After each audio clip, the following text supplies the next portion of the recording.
A grilling for all leaders last night at the debate. But if he was a betting man, the Prime Minister could have put his money on being asked this. Aren't these emerging allegations about betting on the election date the absolute epitome of the lack of ethics that we have had to tolerate from the Conservative Party for years and years? Well, like you, I was incredibly angry. The Right Honourable Rishi Sunak.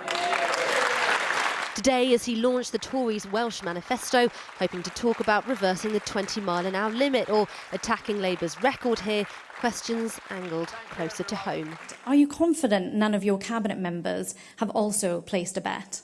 I was incredibly angry when I learned about these allegations, in the same anger that many of you will feel and everyone watching. And it's right that they are investigated thoroughly. These are serious allegations.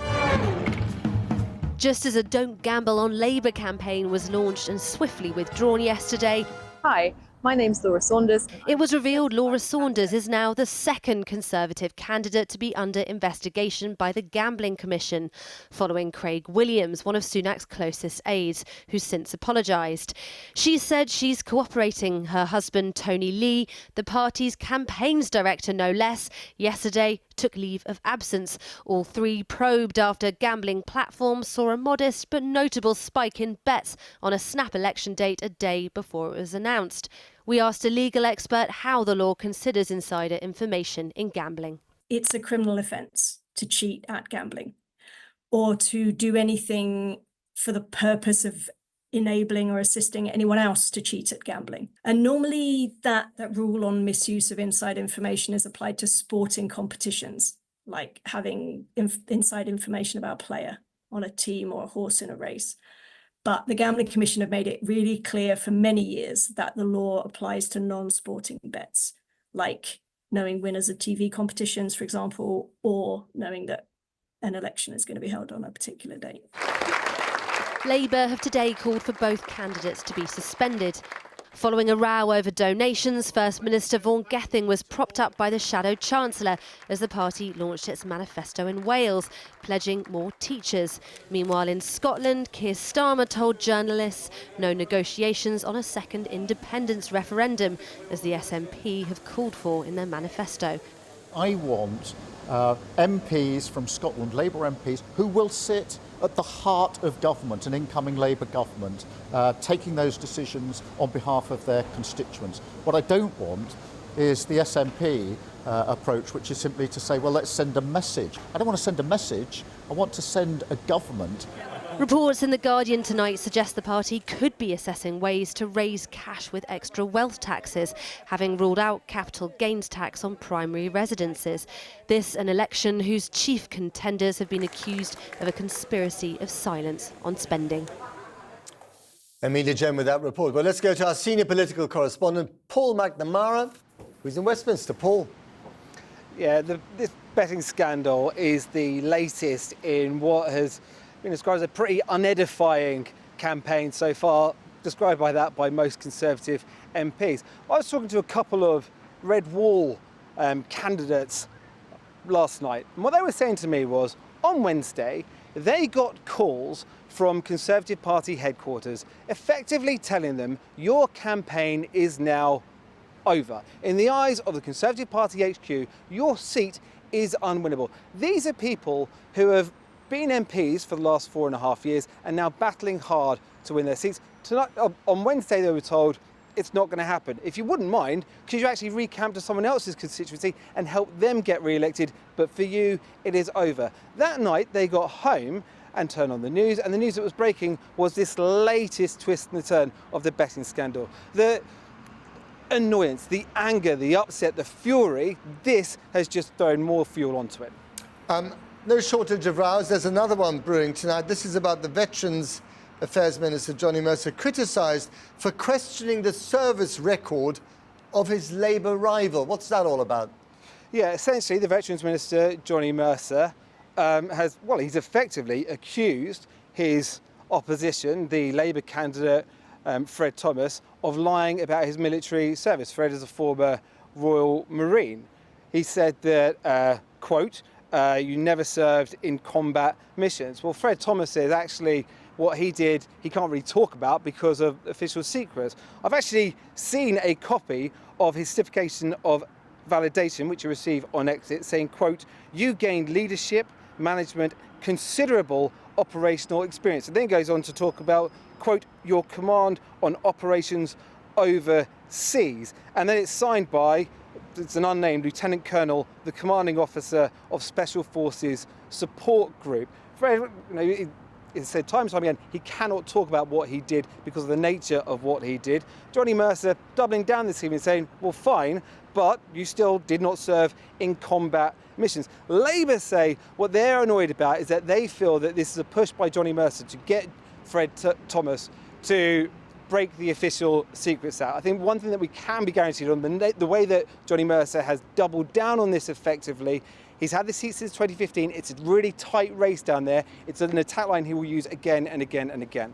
OK, let's just have a quick look at all the candidates standing in that seat. A Plymouth Moor view. There it is. Take a look. And we're not done with you, Paul, yet, because you've been speaking to young voters. Young voters aren't very happy, are they? They're upset about all sorts of things, from housing to tuition fees to job prospects. And apparently, they don't think the politicians care. Young voters, you make me sound like I'm 1,000 years old responding to this now, Matt. Yes, this is predicated on research done by the Social Mobility Foundation. They surveyed young voters, 16 to 24-year-old, about their life experience and what they expect from the election. We went to Cambridge. We spoke to 4 exceptionally articulate young women from a lower socioeconomic group. That means they grew up in a household where the income was less than 35,000. What they told us was that what they want out of this election, what they want out of life, is pretty much the same as everybody else. Not that you would know that from the messaging from political parties. We want like an economy that works for us. We want that hope. I would love to help my country where I can. What needs to be addressed is what is going to be done to sort of fix the cost of living crisis. This is an election where the word crisis has been used far more than the word hope. But it's hope many first-time voters would like. The other things they want from whoever runs the country next, well, they say pretty much the same as everyone else. I think maybe they need to talk to more young people and they'll see that actually the things we're talking about is not that far away from what older people are talking about. You know, we want like an economy that works for us. We want like that hope that like if you work hard and you study hard, like you can have like a good future for you. It's a good future Nanaya, Evelyn, Rachel and Aruba are striving for. All the first in their families to attend university, except Nanaya. She plans to next year. Their views largely reflect those of 3,500 other 16 to 24-year-olds, which have been compiled in a survey by the Social Mobility Foundation and shared exclusively with Channel 4 News. Roughly half of those surveys were from a lower socioeconomic background, a household income of less than £35,000. The other half growing up with a household income above that. Most young people are in agreement with the key issues facing the UK, regardless of background. Top of the list, cost of living crisis. Say 54% of young people from lower socioeconomic backgrounds and 55% from higher socioeconomic backgrounds. Next, the economy and inflation, then the NHS and hospitals. But poverty and inequality is the first issue for which it's a greater concern from those from poorer backgrounds. Housing, also a major concern.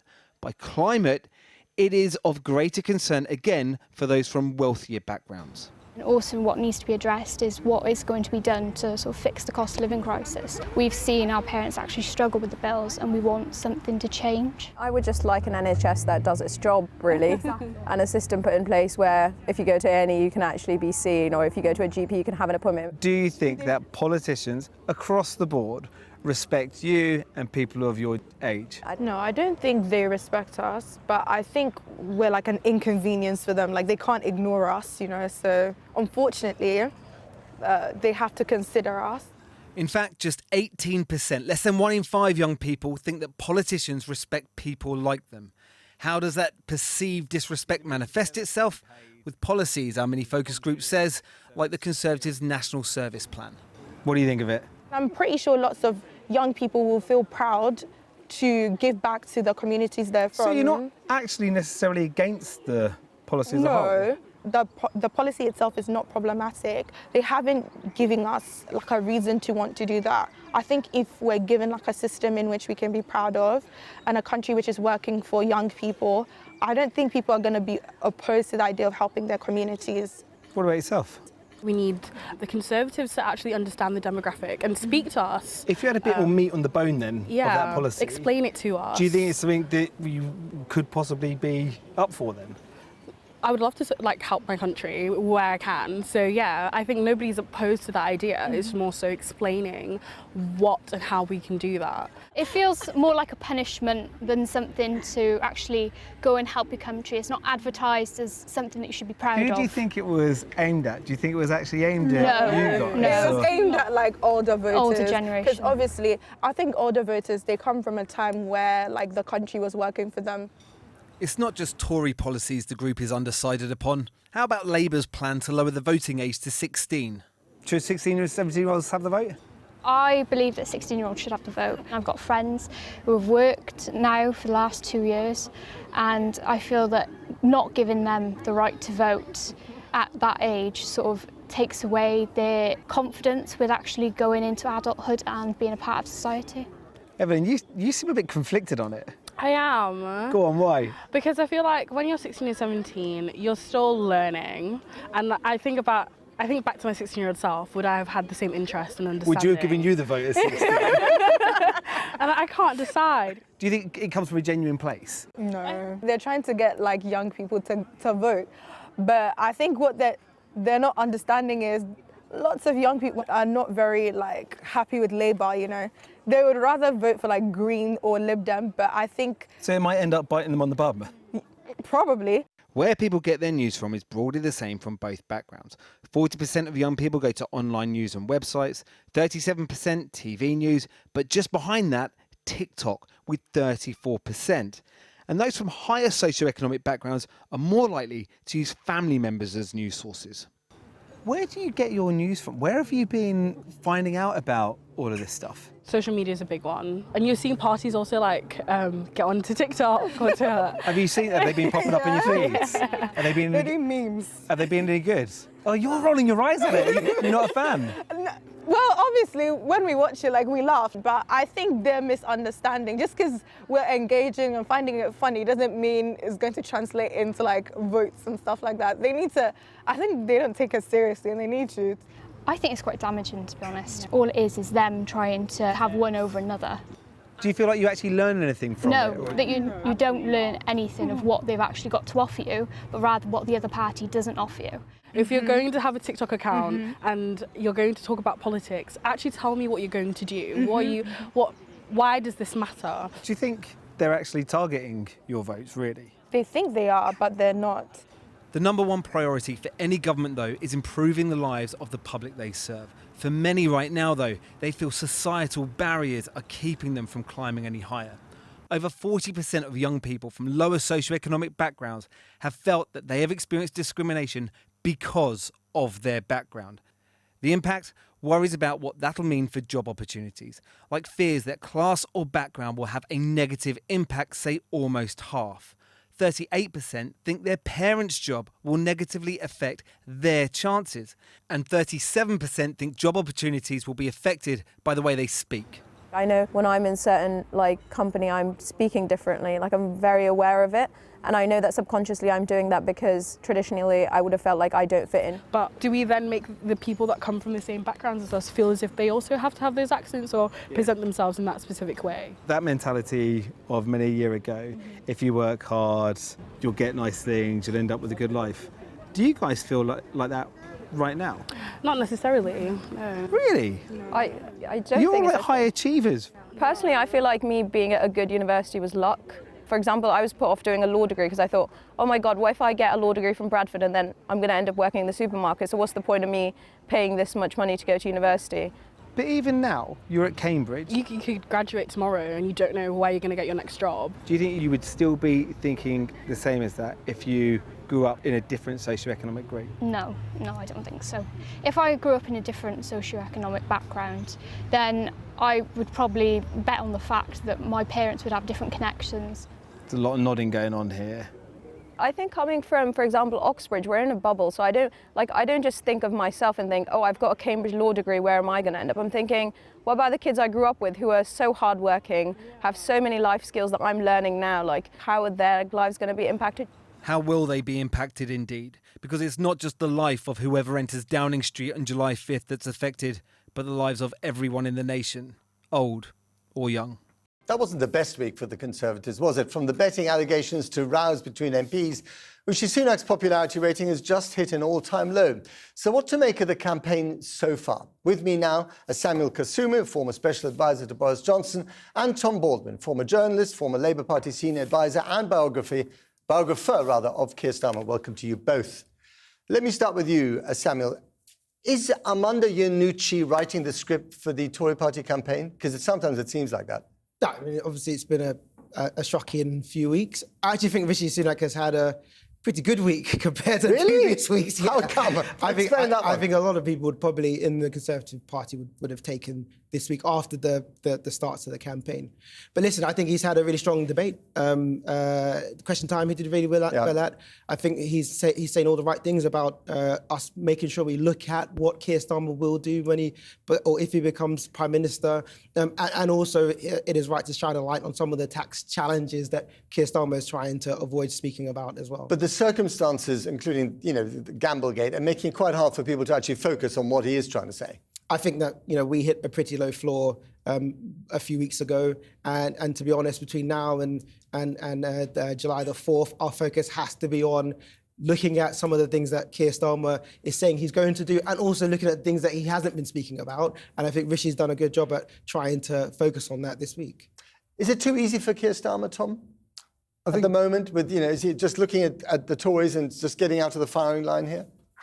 I think there's a real concern about the polls at Labour Party headquarters. I mean, they quite like to ban these polls. They're pointing to 400-seat majorities. Because of complacency. Well, they don't believe they're going to get this sort of majority. I mean, Labour generally underpoll. There's a huge range in what the polls are saying. And they're worried that people won't turn out. They'll take victory for granted. They'll indulge themselves by voting for some minority party, or they'll indulge some sort of populist spasm by voting for Nigel Farage. And so, Labour's used to losing. In 100 years since Labour had its first Prime Minister, we've had Conservative Prime Ministers for 72 of them. We are hardwired in the Labour Party to expect to lose and expect something to go wrong. So they're still walking on eggshells at the moment. But are they trying to mitigate against that by, basically saying, look, this could go horribly wrong. You might still get the Tories, in their book, you might still get the Tories in power. Or should they be focusing more on the kind of vision that they foresee for this country?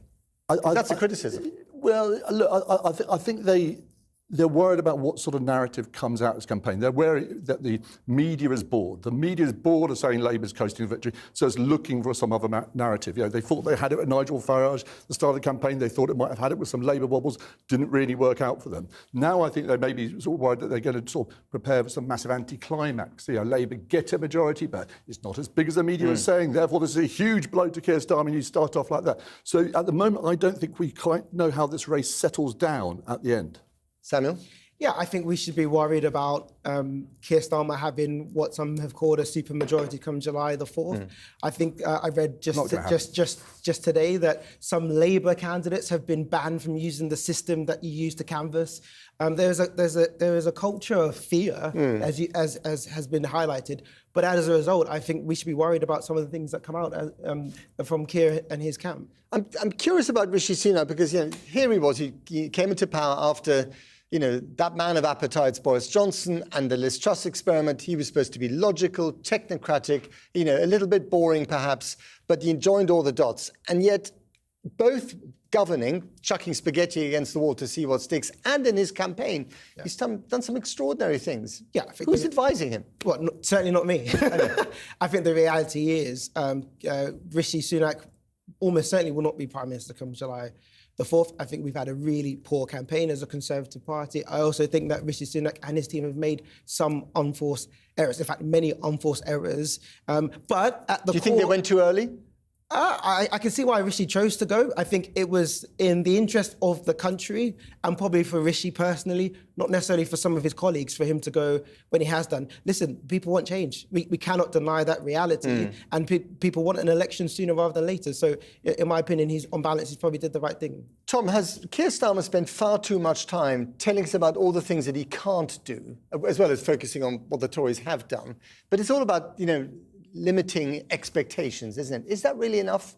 I think he's actually quite frustrated because he has actually set out quite a detailed plan. There's a big story hiding in plain sight. This big plan for growth, and everyone says, "Oh, well, you're not going to get it, so you're going to make some, spending cuts or tax rises." He's saying, "No, look, I'm really going to go for this. I'm relentless, I'm focused, and this is what I want to do." That's actually quite interesting, but the media, again, and the politics, I'm afraid, is just hardwired. Because we haven't had growth in this country for so long, we think it's just about tax and spend. We don't know how to talk about growth anymore. Well, I'd agree with you on the going for growth, and I think Keir, to be fair to him, has said some really interesting things around housing, which are really important. But I do think he's also not being very honest about some of the tax rises that are going to be inevitable for him to be able to navigate the next 2 or 3 years as a country. All right, very, very quickly. You've already said that you don't think it's going to be a supermajority. What do you think? 10 seconds. I think the majority will be sizable, and we should be worried about it being too big. And we should be worried about it being too small, because I don't think Keir Starmer, nor anybody in the centre of politics, wants Keir Starmer to have to govern with a rump of campaign group members. Got to leave it there. Tom Baldwin, Samuel Kasuma, thank you very much to both of you.